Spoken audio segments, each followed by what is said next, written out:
வணக்கம் நேயர்களே, இன்றைய சிறப்பு பதிவிலே சந்திப்பதில் மிக்க மகிழ்ச்சி அடைகிறேன். இன்றைய தினம் சந்தைகள் மகா சிவராத்திரியை முன்னிட்டு விடுமுறை. ஸோ நாம் இன்றைய தினம் பார்க்கக்கூடிய விஷயங்கள் பார்த்தோம்னா அதை ஒட்டி ஒரு சில முக்கியமான விஷயங்களை சந்தைகளை ரிலேட் பண்ணி நம்ம பேச போகிறோம். அதாவது the quality of the lord ஒரு ஒரு ஒரு இன்ஸ்பயர்டுன்னு சொல்லுவாங்க. அவங்க கடவுளுக்கு பிடித்த விஷயங்கள் அப்படிங்கிற போது அது 3 சொல்லுவாங்க. ஒன்று பர்சிஸ்டன்ஸ், இரண்டாவது ஃபோக்கஸ், மூன்றாவது பர்பஸ். ஸோ இதுதான் நம்ம பங்குச்சந்தையில் இது நம்ம இதை எடுத்துட்டோம்னா தொடர்ச்சி. பங்குகளை பங்குச்சந்தையை பொறுத்தவரை ஒரு தொடர்ச்சியாக முதலீடு செய்யும் பொழுது ஒரு நீண்ட கால அடிப்படையில் அது ஒரு பெரிய வெல்த்தை கிரியேட் பண்ணும். அப்பொழுதுதான் நம்மளுடைய வெல்த் கிரியேஷன், நம்மளுடைய பர்பஸ் கரெக்டாக மேட்ச் ஆகும். மெயினாக நிஃப்டியை பொறுத்தவரை பார்த்தீங்கன்னா இதுவரையிலையும் காம்பவுண்டட் ஆனுவல் growth ரேட் அப்படிமோ CAGR அது பார்த்தீங்கன்னாக்க 17% இருக்கு. உங்களுக்கு நீங்கள் போஸ்ட் ஆஃபீஸ்லேயோ பேங்க்லேயோ நம்ம முதலீடு செஞ்சோன்னா எவ்வளோ கிடைக்குது? 7.5%, 8%. இங்கே என்ன ஆகுது? அப்படியே டபுளாக கிடைக்கிறது. ஸோ அதனால் இது மோர் தென் 20 இயர்ஸ் இது ப்ரூவ்டுங்க. இது நான் இன்னைக்கு சொல்லலை, நேற்றுக்கு சொல்லலை, 20 வருஷத்துக்கு மேலே ப்ரூவ் பண்ண இந்த விஷயம். ஸோ அதனால் அது மாதிரி ஒரு நீண்ட கால அடிப்படையில் நீங்கள் முதலீடு செய்யும் பொழுது உங்கள் முதலீடு ஒரு பெரிய அளவில் உங்களுக்கு ஒரு லாபத்தை ஈட்டு கொடுக்கும். ஸோ இப்போ இதில் யார் யாரெல்லாம் ஃபோக்கஸ் பண்ணலாம் அப்படின்னு பார்த்தீங்கன்னாக்க 20 வயதிலிருந்து 30 வயதுக்குள்ளே இருக்கக்கூடிய உங்களுடைய மகனோ மகளோ இல்லை மருமகனோ மருமகளோ அவங்கெல்லாம் இதில் தொடர்ந்து முதலீடு செய்வதற்கு நீங்கள் அவங்களுக்கு அட்வைஸ் பண்ணலாம். இல்லை அந்த வயசில் இருக்கிறவங்க நீங்கள் பார்த்தாலும் நீங்களும் இந்த முதலீடுகளை ஆரம்பிக்கலாம். ரெண்டாவது, இப்போ சமீபத்தில் security exchange board of India என்ன பண்ணியிருக்காங்க, மைனர் அதாவது 18 வயதுக்கு கீழே இருக்கிறவங்களும் இந்த முதலீட்டில் கலந்துக்கலாம். கம்மியான அமௌண்ட்டில் எஸ்ஐபி பார்த்தீங்கன்னா 250 ரூபா, மினிமம் 250 ரூபாய் முதலீடு செய்து உங்களுடைய முதலீடை துவக்கலாம் என்று கொண்டு வந்துள்ளார்கள். ஸோ அதனால் உங்களுடைய சேமிப்பு தொடர்ச்சியாக இருக்க வேண்டும். அந்த தொடர்ச்சியாக இருக்கும் பொழுது சிறு துளி பெருவெள்ளம் அப்படின்னு சொல்லுவோம் இல்லையா, அதுமாரி அது ஒரு பெரிய அமௌண்ட்டாக கிடைக்கும். ஸோ அந்த காலகட்டத்தில் அது உங்களுக்கு ஒரு பெரிய ஒரு பலத்தை கொடுக்கும்னே சொல்லலாம். ஸோ அதனால் தொடர்ச்சி என்பது ஒரு முக்கியமான பங்கு சந்தையில். அடுத்தது கவனம்னா இதில் பார்த்தீங்கன்னாக்க நிறைய முதலீட்டாளர்கள் இந்த கவனத்தை தான் சிதறாங்க.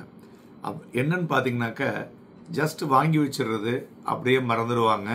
இல்லைன்னா அவங்க ஏதோ ஒரு விஷயத்துக்காக அந்த கம்பெனியை வாங்கியிருக்காங்க, அது எப்படி இறங்கலாம் அதனால் அப்படியே இருக்கட்டும் அப்படின்னு மார்க்கெட்டோட சண்டை போட்டுக்கிட்டோ கோச்சிக்கிட்டோ பண்ணுவாங்க.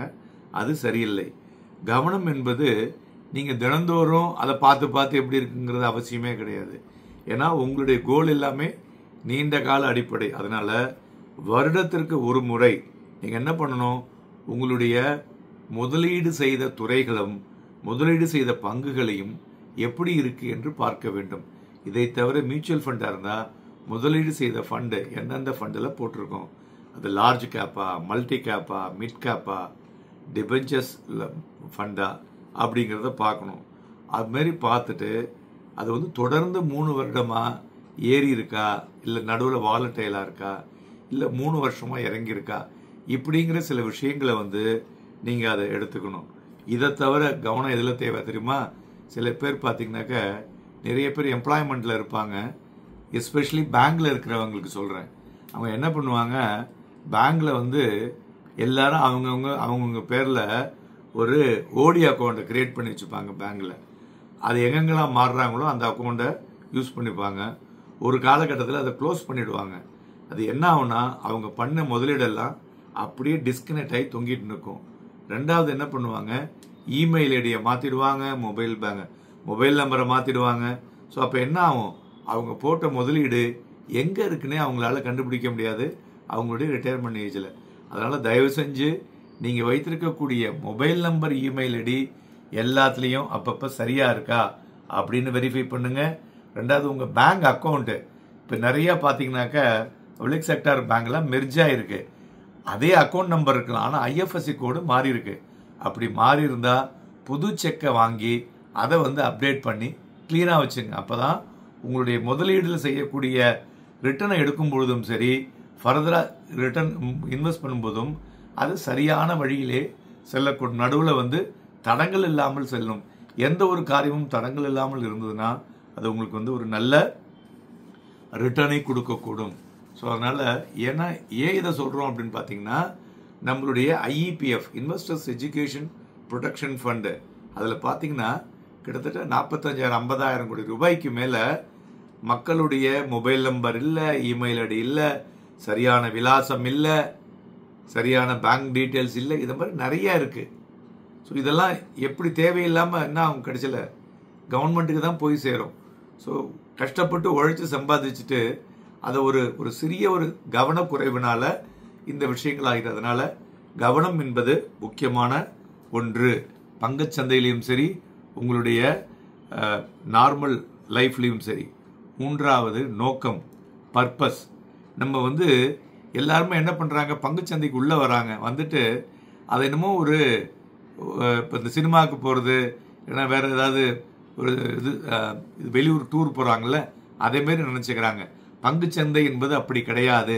பங்குச்சந்தை என்பது உங்களுடைய நோக்கம் எல்லாமே உங்களுடைய முதலீடு, நீண்ட காலத்தில் முதலீடு செய்து அதன் மூலியமாக நிறைய லாபத்தை ஈட்டுவதற்காக தான் இங்கே வரோம் அப்படிங்கிறத முதல்ல நினச்சிக்கணும். பாதி பேர் பார்த்தீங்கன்னா இது என்னமோ ஒரு டைம் ஸ்பெண்ட் பண்ணுறதுக்காக வர அதுமாரி பண்ணவே கூடாது. அதனால் நீங்கள் எப்பொழுதுமே உங்களுடைய எதிர்காலத்திற்கு என்ன தேவை என்பதற்காக தான் நான் பங்குச்சந்தையிலே கணக்கு வைத்திருக்கிறேன். அதன் மூலியமாக என்னுடைய முதலீடு பல மடங்காக ஆகிறது என்று நீங்கள் உங்களுடைய எண்ணங்கள் சரியாக பண்ணீங்கன்னா, உங்களுடைய பர்பஸ், உங்களுடைய கோல் பார்த்தீங்கன்னா அதை அட்லீஸ்ட் ஒரு 70 to 80% உங்களால் ரீச் பண்ண முடியும். நண்பர்களே, இந்த 3 விஷயத்தையும், அதாவது தொடர்ச்சியாக முதலீடு செய்வது, கவனம் தேவை மற்றும் உங்களுடைய நோக்கம், பர்பஸ், இந்த 3த்தையும் சரியான நேரத்திலே சரியான விதத்தில் உங்களுடைய டயத்தை ஸ்பெண்ட் பண்ணிங்கன்னா உங்களுடைய முதலீடு எழுதி வச்சுங்க, கண்டிப்பாக பல மடங்காக பெருகும் ஒரு சில வருடத்திலேயே. நன்றி, வணக்கம்.